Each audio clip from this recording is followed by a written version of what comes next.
শুরু হচ্ছে স্বাধীন সূর্য।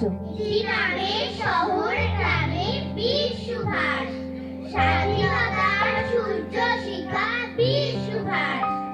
একটি গ্রামে অশ্রু ঘামে রুদ্ধ রোষ, দেশপ্রেমে দীপ্ত প্রদীপ সুভাষ